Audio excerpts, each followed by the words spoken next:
and welcome to the Cleverly Changing Podcast.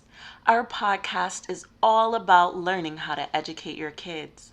I'm one of the hosts, Elle, and this is episode 23. If you're a new listener, we are excited to have you join us. Be sure to let a friend know that you're listening to the Cleverly Changing Podcast.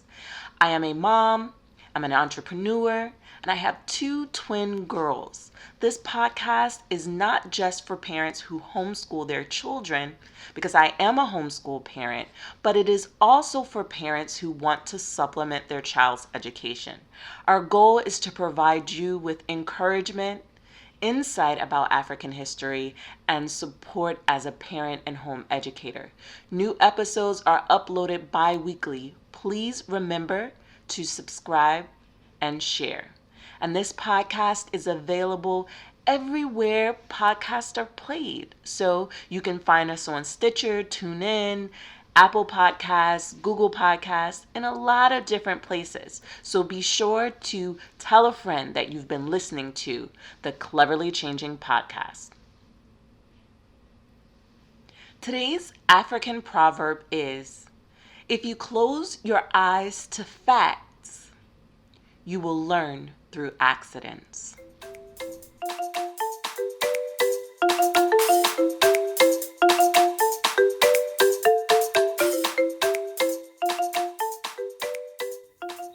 It's now time for the word of the episode.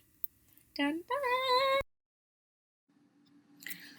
Today's word of the episode is kuumba. It means creativity in Swahili.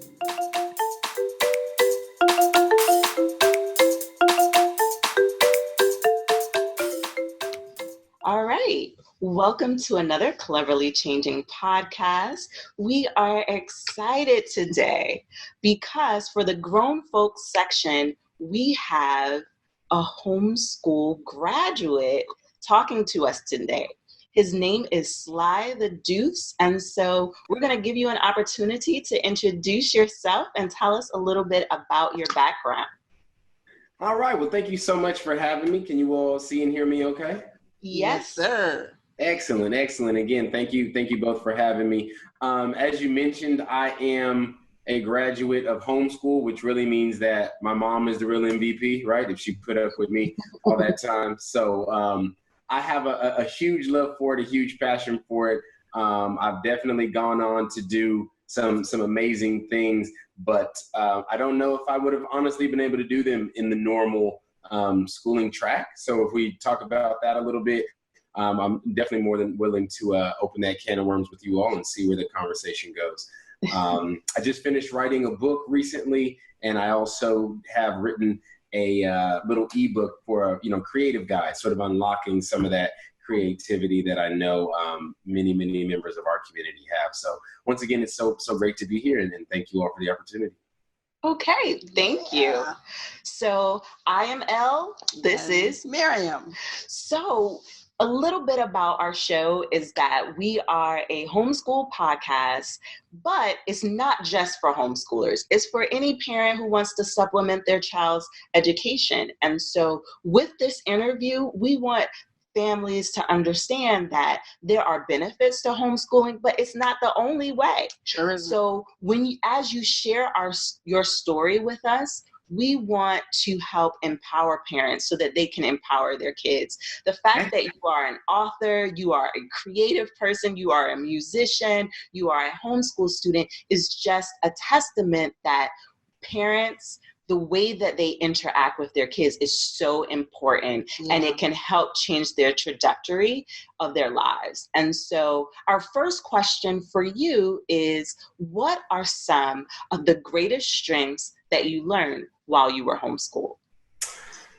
While I was homeschooled, I definitely feel like it taught me time management as a youngster. I think that when I got to college, I realized oh wait, this is just time management all day, every day. But I've kind of seen this before, because when you have self-paced study, it's interesting because you're excited about working or reading or learning or creating, but you realize well, I've only got so much time in the day to read, or I've only got so much time for my science project. And so you start learning how to structure your time and make time for the right things. So, I mean, there was definitely a lot of lessons. And just wanted to go back. I loved what you said about empowering both sides. I was not homeschooled exclusively, so I definitely know what it's like to, go to a charter school, go to like I said, went to university. So there's definitely strengths in both sides. But I think that most I learned time management, because, it's kind of you sometimes. There's really not like a whole sea of faces you can just follow in the lunchroom, like, oh, I guess class is starting. You have to kind of really be on top of it yourself. Yeah. Well, how long were you homeschooled, since you did a mix of traditional school and homeschool? Or should I say years? Elementary school, let's see, first and second, I was at a public school. Third and fourth, I went to a charter school. Fifth, sixth, seventh, homeschooled. Eighth grade, homeschooled. Ninth grade, charter school. 10th grade, charter school. 11th grade, 12th grade, homeschooled. Oh, wow. So when you were going back and forth, was this your choice, or did mom and dad say, all right, you got to go? Both. So they were never putting me out, should I say. But there were times where, the different schools, they would fit, and sometimes they didn't. And so it was always like you're never going to be forced into a schooling system if it doesn't work truly for your learning style. It's not like, oh, I don't like the teacher, bring me back home. But if your learning style is truly not allowing you to tap into your full potential, we won't, force that upon you. But at the same time, there's no reason, that you can't be out meeting with like-minded folks. And a lot of times I would be, say, registered with the local schools, like the local middle school or the local high school. So I would still be a part of the sports teams and things like that. So I still was a member of the community. So that allowed for easier transitions as well. Oh, that's awesome. Indeed. Do they allow us to do that? So I don't think so. We are in Maryland.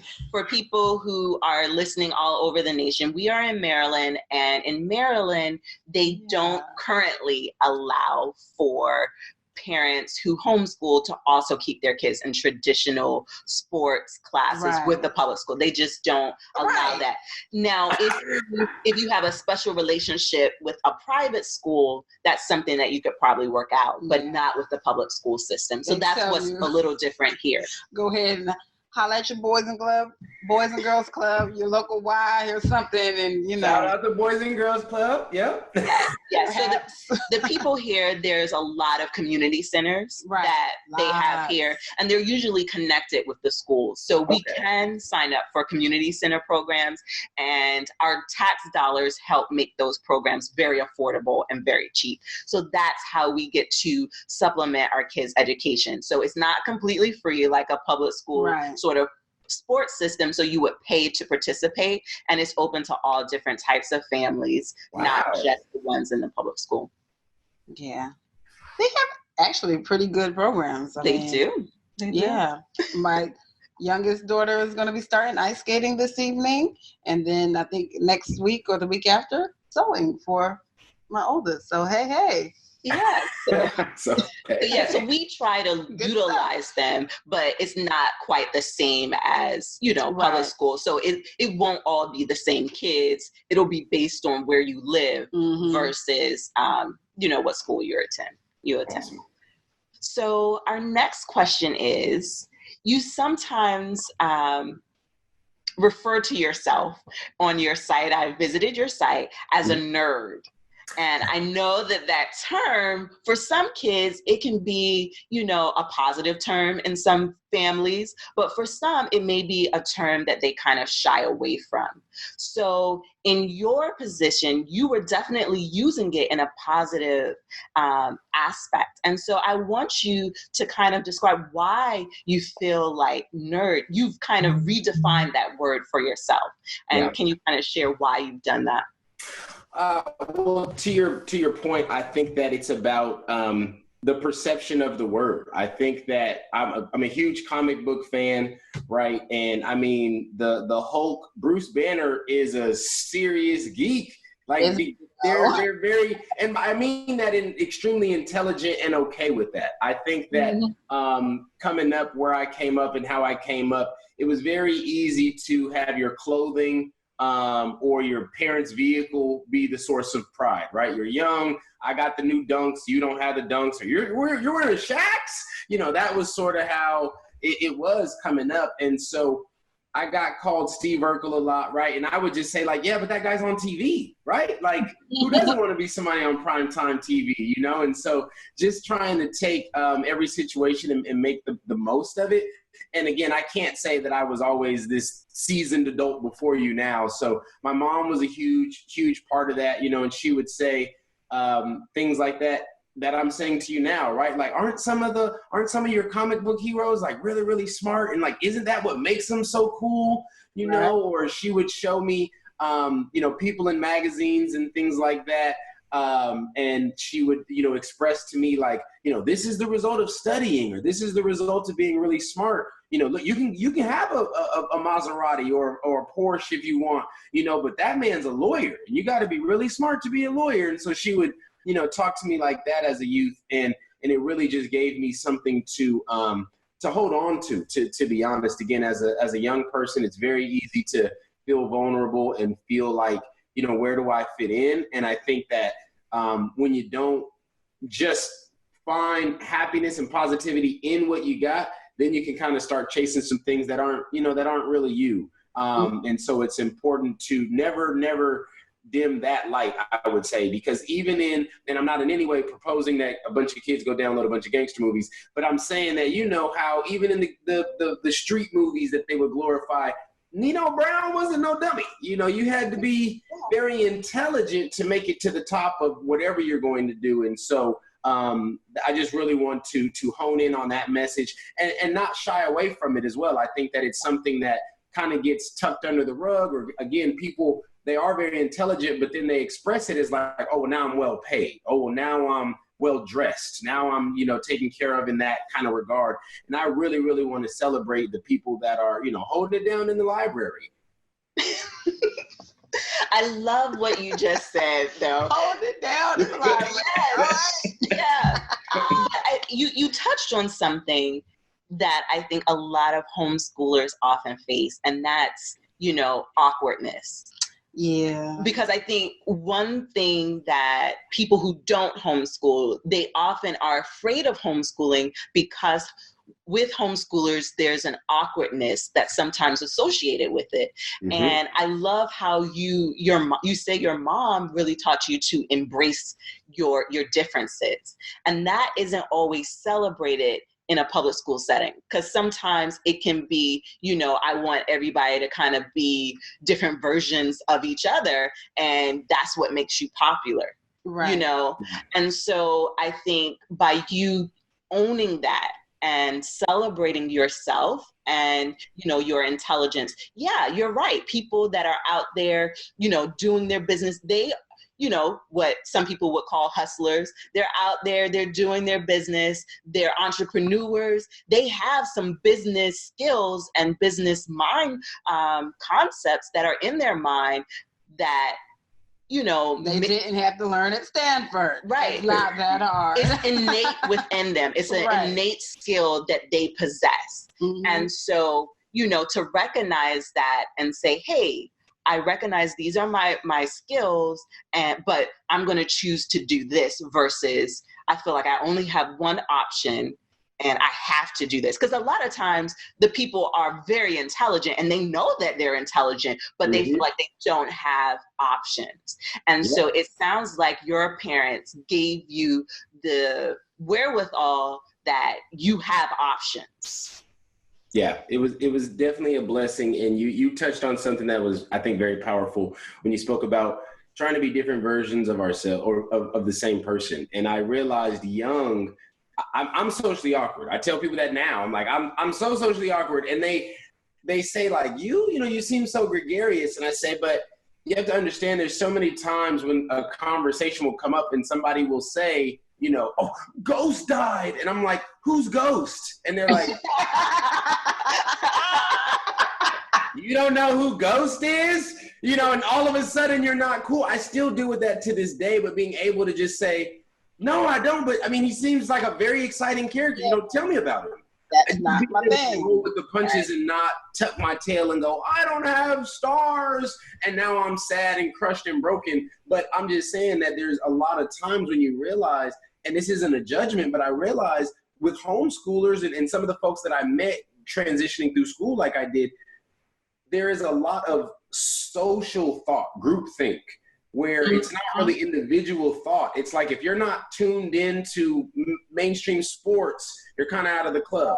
And that's not a negative to be in any way, into sports or engaged in sports, but it did allow for me to have a deeper understanding, I think, of myself. And then my actual friendships, I think, are deeper and based more on who we are as people, as opposed to we all just happened to see the same primetime TV show last night. It's the talk of the town.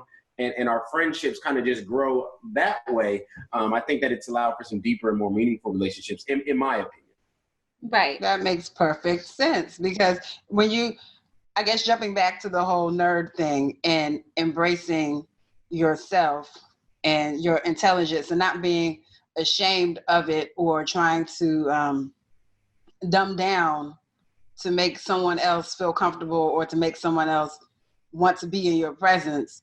It just gives encouragement, for a lot of the younger people to see folk like yourself that are in the position of making it and being socially accepted, even though they may not be up on the latest TV shows and all the rest of that kind of thing, because it's not that important. It's not really important, and I'm not gonna lie. I know who Ghost is because my husband loves the show. But and he'll say to me, "Oh, you don't want to watch this?" And I'm like, "I don't really care.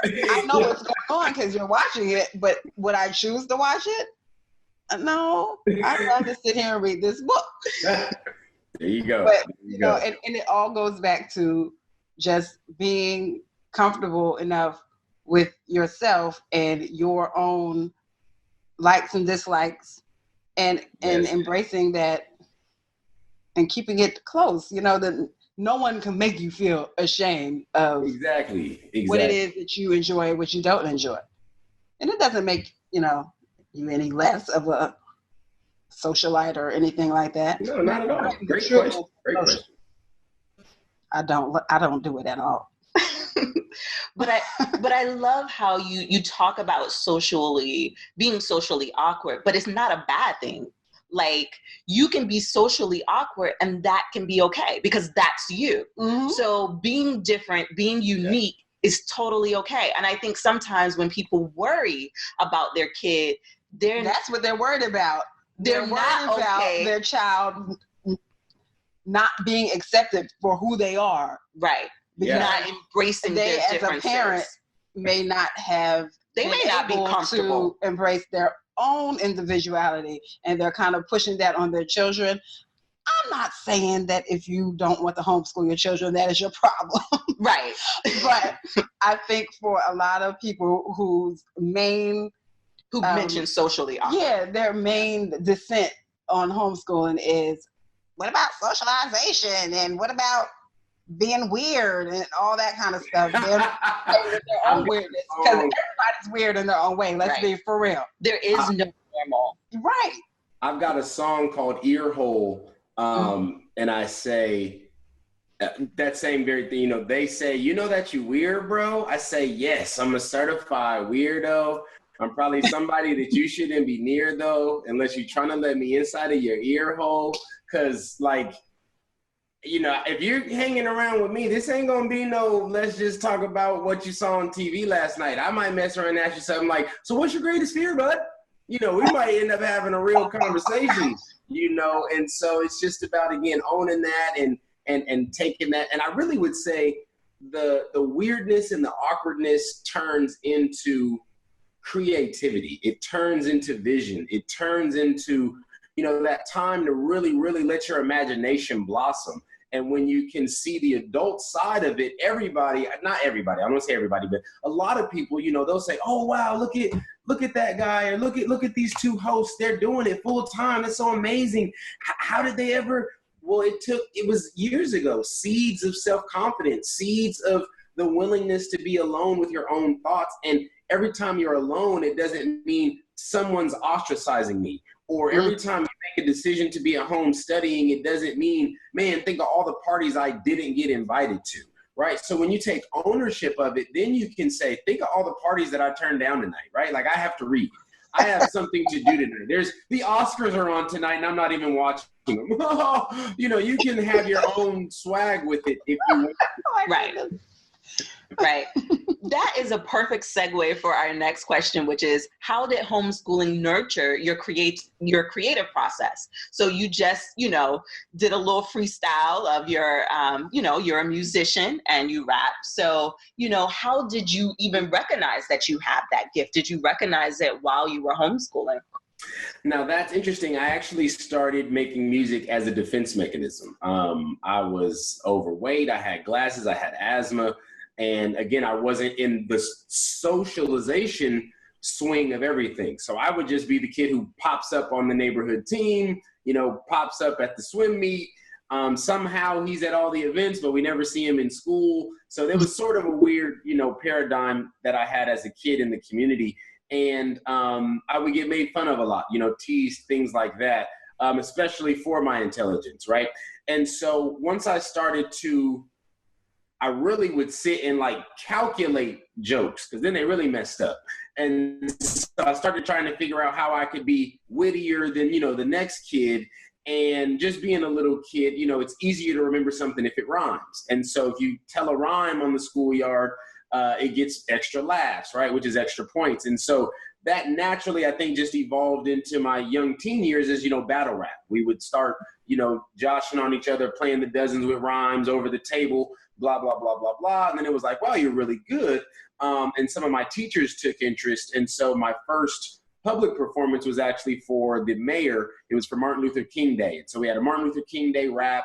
And so my teacher really tried to drive home, you can take this art form and it doesn't have to be used to tear down, your brother. And so that was a really, really powerful. Once I realized because I definitely could tear them down.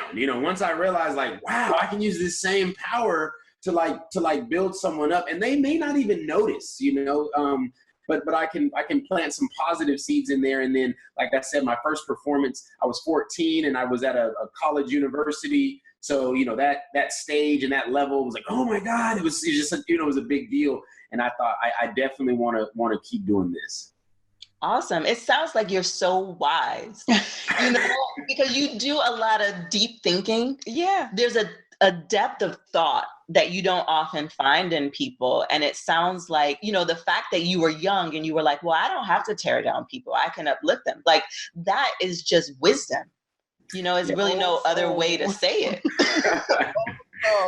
Yeah. So my mother did childcare growing up, and the name of her childcare was the Golden Rule Family Daycare, right? I would treat your family like I would treat mine. And so a lot of that wisdom, again, comes from her and my father.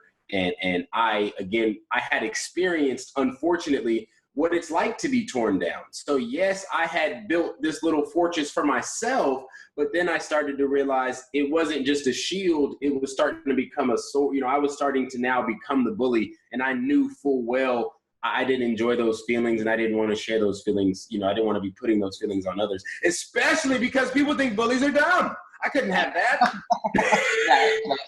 I love that you use your adversity into strengthening your gift.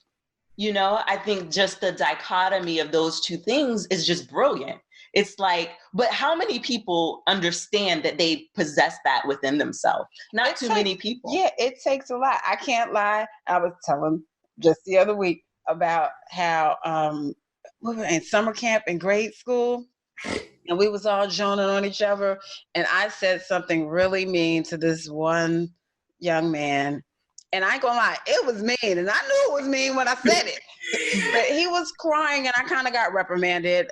I'm a little bit of a rebel and I really didn't care. But after seeing,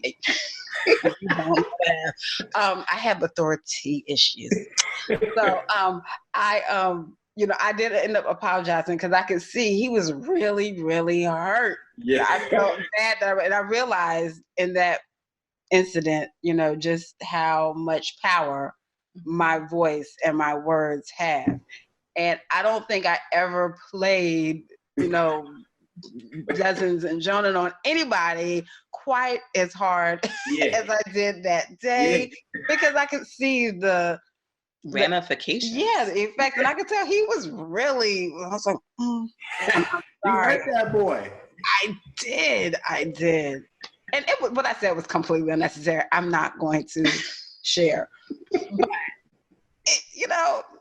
I think that for those who pay attention, who are more observant, that they recognize more of the impact that they have on people and the world and, just the ripple effect that moves.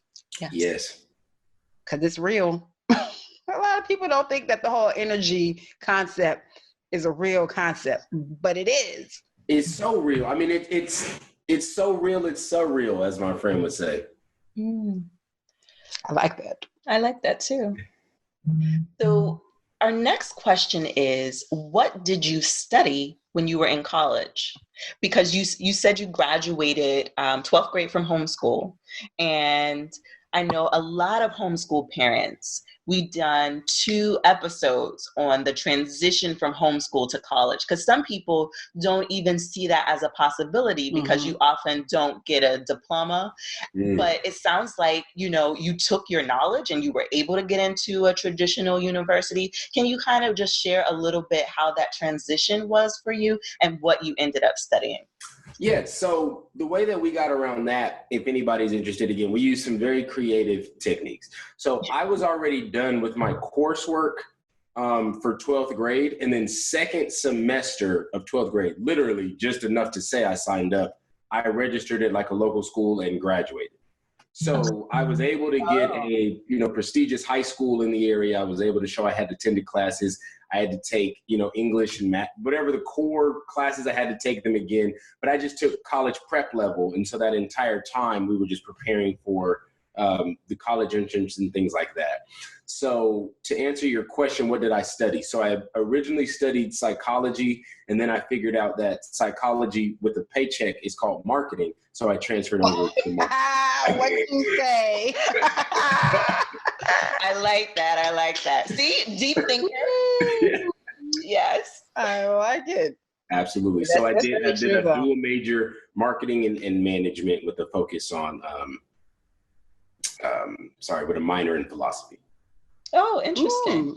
I definitely, just in talking to you, I think that so fits. I definitely don't know you all that well, but just from the conversation that we hear today, I could see it. I could see it all. Yes, it makes perfect sense. I see how we're weaving together the quilt here, because it's very it's sensible, because it's indeed, that is how marketing works. They play on the thought processes that your average human has. We're all about the ethos. So how can we play on these emotions to get a specific response out of you? So I actually took it defensively. It's funny you say that, because I specifically took it so that I could guard against it, so that I could know when I'm being marketed to, so that I could share with my community. I could share, hey, this is just, the Hegelian dialectic or whatever. And they say, what's that mean? I said, they playing you. It ain't, don't buy the hype. It's not what it looks like.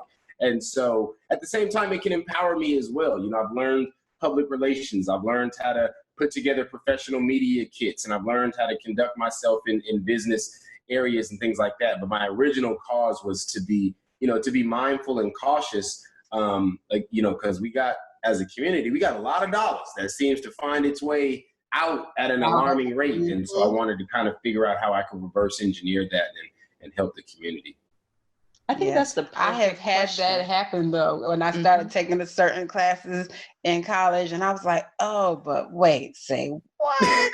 and I mean, it has completely changed, and I know when somebody is trying to get in my pocket, right? And I'm giving you the side eye, because you're not getting nothing here.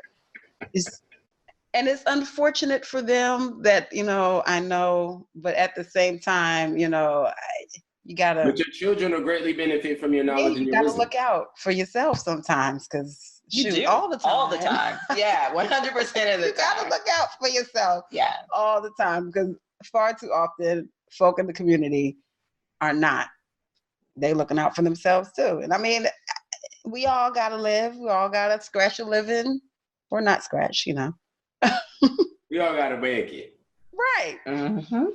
So that is the perfect way to talk about, how you paid your way through college while, after being homeschooled, and how you made enough money so that you wouldn't be a broke college student that had tons of debt. Because that debt is a bear. Especially for children of color. Yes. And minorities. Often we do get into college. As Black women, we are really running them college campuses. Like, Black women are the most educated group in America, but as a Black male, to get into college and pay your way through, that is definitely commendable. And it's something that really stood out to me within your bio. So if you could kind of share a little bit about that, that would be awesome. So first day of college, this is what I did. I stood outside the lunchroom from morning until night, and I introduced myself to every single person that's walked by. That's right. I didn't go to class the first day, but I went every single day after that. But the first day, I just stood in the lunchroom and I introduced myself. I said, hey, I'm Sly. And people would say, do I know you? I said, not yet, but you will. And I did that all day long, literally from sun up to sundown. And then I had primed the entire campus at that point. So then any time I was doing a party, anytime I was doing an event, even if you didn't know why, you had heard my name. And I was using, again, the psychology of we're all out here and don't really know anything, but for some reason we all know Sly. So I became the galvanizing factor on the campus, right? Love me, hate me, never heard of me, never saw me in person, you know my name. And even if that's why you don't know what, you're talking to the next person, who is this Sly guy? I don't know. And then the two of you become friends. So there was a lot of times when I would use, again, the psychology to my benefit. I also worked very, very closely with the faculty. I felt like they were the ones that we were here to impress. I was not here to impress any of my contemporaries. You all are out here trying to learn just like I am. But I definitely need to know the faculty. So now, right, I've written my book, and I actually just had a meeting with my business professor last month, right? We're helping me get in touch with the bookstore and getting my product on the shelves and things like that. So again, I think my vision was always to graduate. And so I always approached it like, I'm only here to get out. And Fannie Mae don't be playing, bruh. She gonna want all them ducats. She gonna want all them pennies. So you gotta study like you gotta get your money back. And college is charging you like you study hard. There's no C student discount. There's no B- discount. So they're charging you like you at the library. They're charging you like you using the gym. They're charging you like you are using all the resources available to you. So you should use all the resources available to you.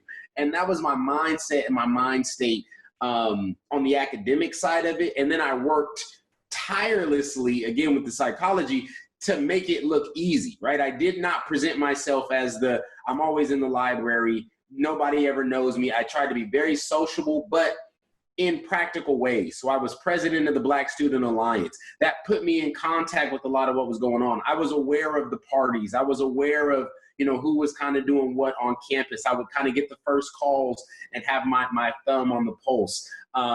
Like I said, I was close with the faculty, intramural sports.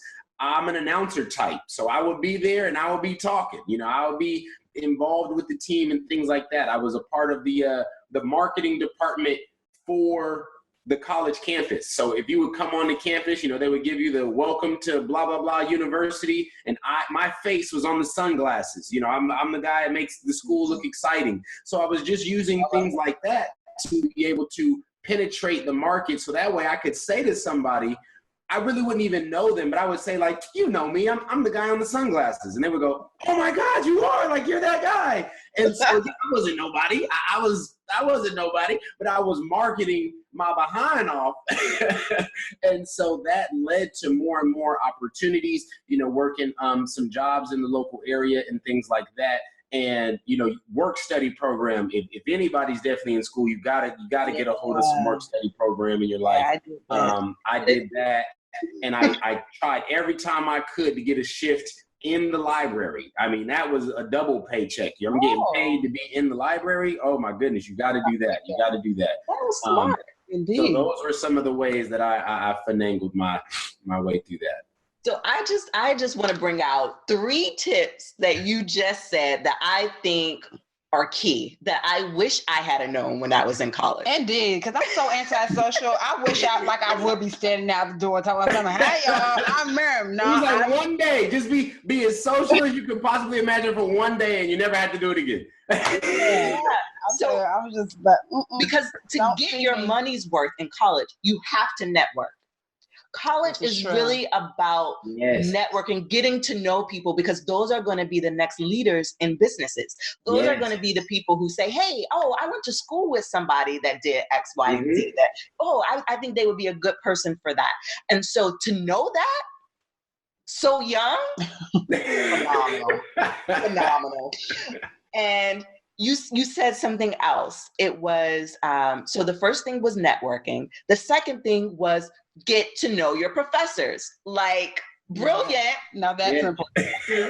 It's brilliant, because those are the people giving you your grades. And I learned at a young age, where there's a will, there's an A.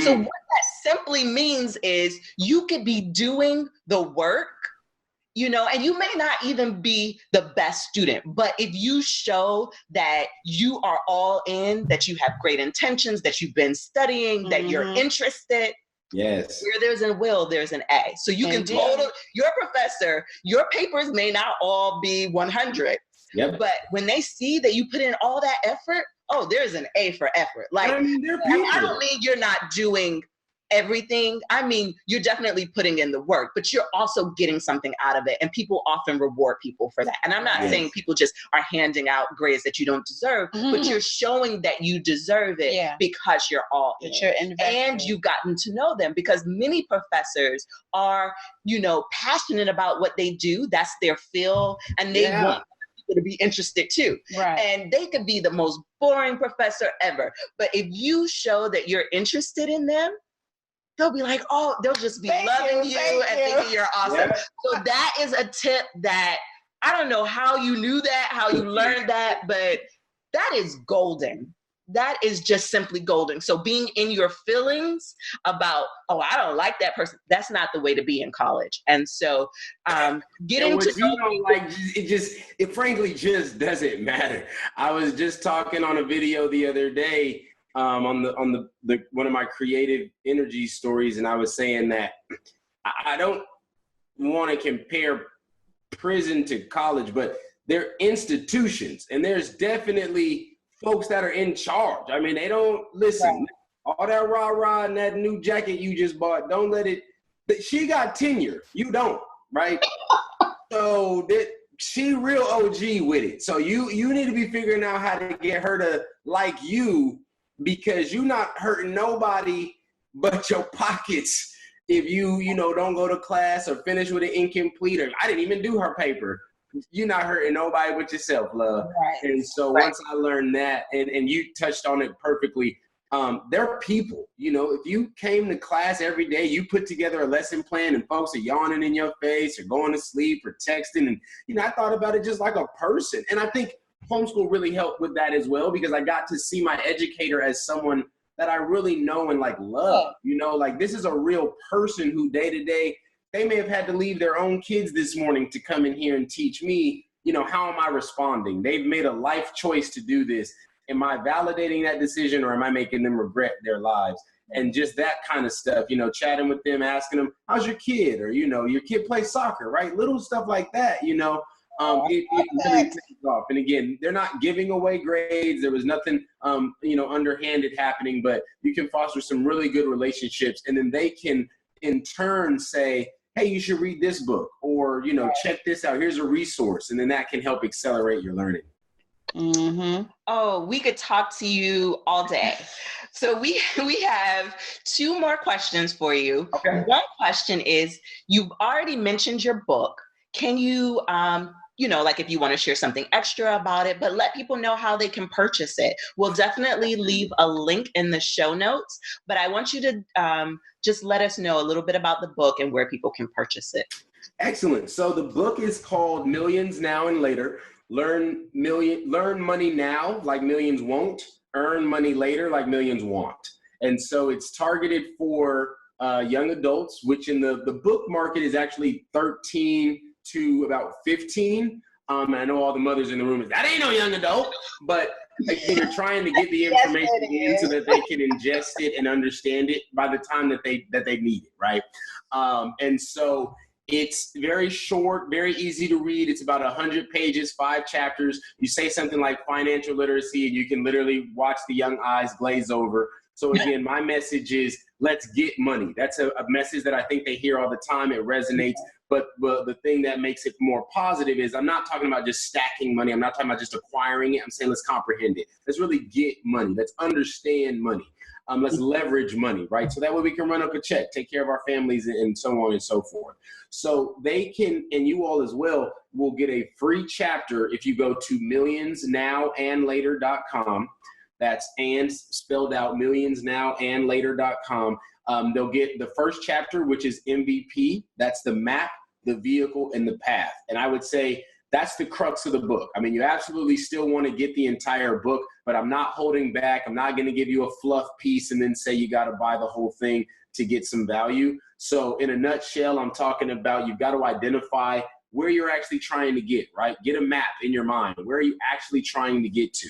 And then you upgrade your vehicle along the way. That's your knowledge. That's your financial acumen. That's your wisdom. You level that up. You start on foot if you have to, and then you get a bike, right? And then you get a Maserati, baby steps. And then the path is, how are you going to actually get there? It's very easy to sit there and have a vision in your mind and imagine what you would do. But when it's actually time to put your feet on the path, that's just as important. And so in that first chapter, they're going to get a walkthrough on breaking down some of their goals and some easy steps for how to really, get it out of their head and down on paper. And again, that's at millionsnowandlater.com. So thank you so much for asking. That was a great question.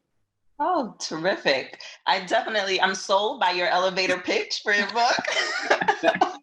So listeners, please support Sly.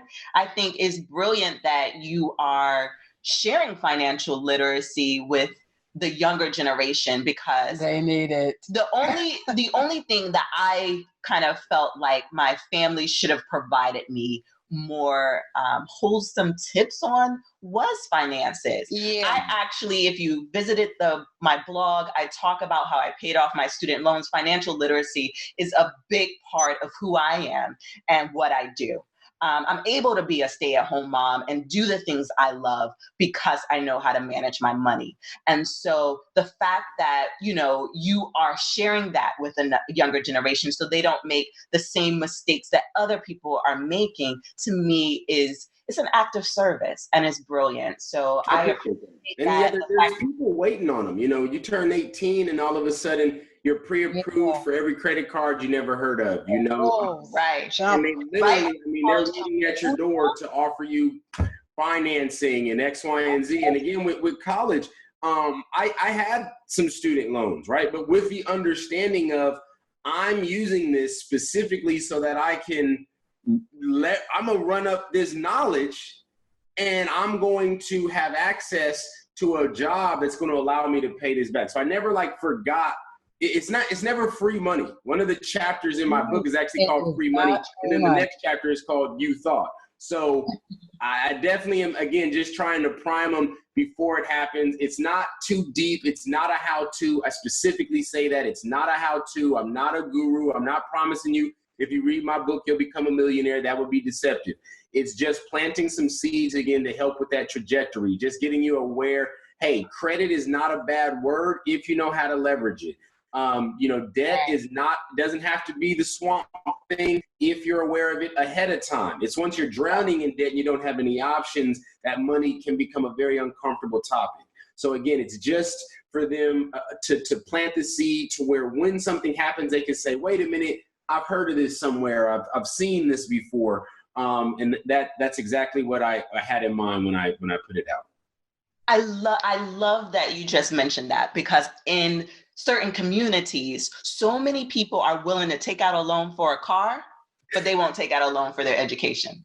Or business. Or business, or land, or house. That's an actual asset. Or anything that will appreciate in value. Right. The thing about your education is it will help, you're investing in yourself. Yes. And what is the greatest, there's nothing more greater than investing in yourself. And so I love that you were like, I was willing to take out some loans because that you are investing in you. And so I love that you even mentioned that, because there are certain people in the communities who are like, I'm not taking, like, they're afraid of it. And sometimes they will shy away from that. And then they'll go and use that money, the loan money, to get a car or something like that. And it's like, the moment you drive off the lot, that car is going to start depreciating, And, it's not for everybody, but if you use it, like it sounds like you're utilizing it and you're morphing what you learn to help you and help propel you in the future. And so that's just brilliant. I mean, it took some learning, right? I was not as smart as, I'm always smarter today than I was yesterday, right?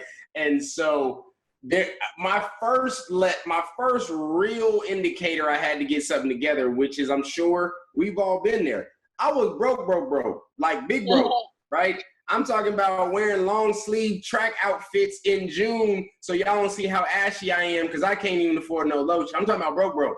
I said, I can't live like this. I can't live like this, And so it's little stuff where you start thinking, man, if I'm going to spend $5 on Doritos and then spend $5 going to the gym to burn it off, ain't I just wasting $5? So just having little bitty thoughts like that. It wasn't some large, grand Pershing Square Capital epiphany that came to me. It was just little by little, how can I get less and less broke? And then, start getting proactive with some of that stuff. That Sam's Club card is gold, I'm going to tell y'all right now. If you're in college, you need to get you a Sam's Club card, or high school, and have all your homies pitch, and you be the snack dude, you be the toilet paper dude, you be the laundry detergent dude. My house was jumping for them domesticated goods. You know what I'm talking about? But you got to be creative. You got to be practical. But yeah, I definitely just don't want to put it out there like I was just walking in brilliance every day. It was a journey. Yes, it's a journey. So you've just shared so many nuggets with us. Tell our listeners how they can connect with you and follow you so that they can support you. Well, thank you so much. They can follow me on Instagram is Motivated Mr. That's Mr. spelled out, MISTER. No underscores, no spaces, no dashes, anything like that. Everywhere else, Twitter, Facebook, and YouTube, you all were kind enough to mention the backstory. I do a backstory where people can get to know a little bit more about me in a personal sense. And all of those are Sly Tha Deace. That's SLY space THA space DEUCE.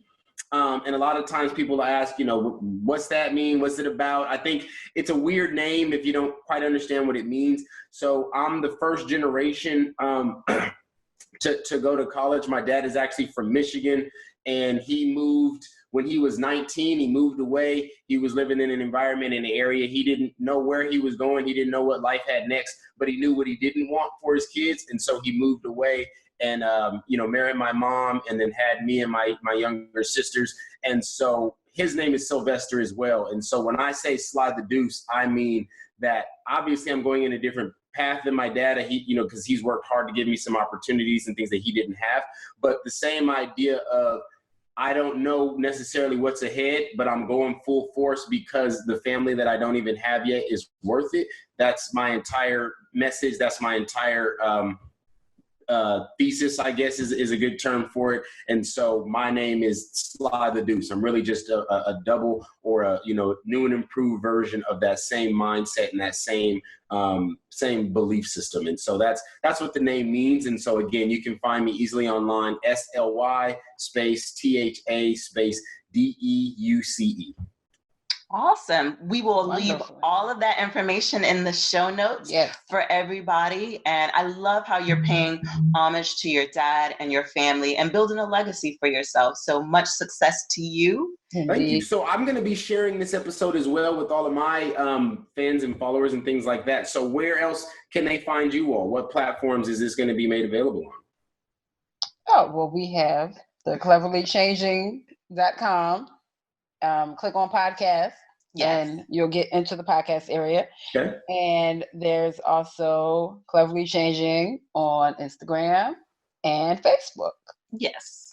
On Sweet. Twitter. Oh, and Twitter. So on Twitter is Cleverly Changing too. Forget about Twitter. But it doesn't have the G on the end. So it's Okay. CleverlyChangin on Twitter. But everywhere, YouTube, everywhere, we are Cleverly Changing. So we appreciate new followers and just people who are engaged in thoughtful conversation. That's what we are doing here. And we have to uplift our community. And we can only do that by having conversations like this one. So thanks for talking with us, and we wish you much, much success in the future. Yes. Thank you so much. I really appreciate it. The book is going to come out in March, and I will make sure that both of you all get a free copy. Oh, thank you. Thank you. I will I have. got you. I will be sure to have the babies reading it because money management is important. It is. And then for them to see somebody else cares besides just us, the parents. Yeah. Then it's real. Then it's real. Yeah, and somebody younger. Yes, and you have music. My oldest daughter will love it because she is Nice. thoroughly into some jams. I mean, yeah. Excellent. Well, thank you all so much for having me. It was such a blast. I really appreciate it. Yes, Well, we thank enjoyed you. ourselves too. Thank you. All righty. Be safe. You too.